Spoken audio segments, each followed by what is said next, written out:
سلامونه نیکې هیلې احترامات مې قبول کړئ. په دې هیله یم چې راته روغ او جوړ وئ. دا صحت کاري به مو پر تن وي. دا نن ورځې درس مو ریپایر ده.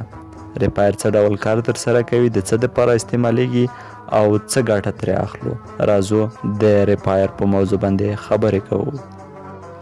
ریپایر د سافټویر هغه برخه چې غیر فعاله وي بیرته فعاله وي.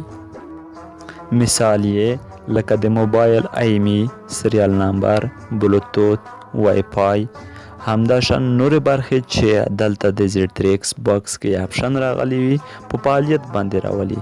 موږ یو ژوندی مثال هم تاسو ته دلته راوړو. فرضاً یو موبایل ایمی خرابه شوې ده. د ایمی د ستونزې هوارېدو لپاره دلته تاسو د ایمی دغه ځای وینئ. په دې کې موږ ایمی دله ایمی لیکو. کله مو چې ایمی ولیکله وروسته بیا ریپایر کوو. چې کله ډن شو نو په موبایل باندې ایمی ریپایر شي. یعنې ایمی چې ریپایر شو د موبایل ستونزه بیرته هوارېږي.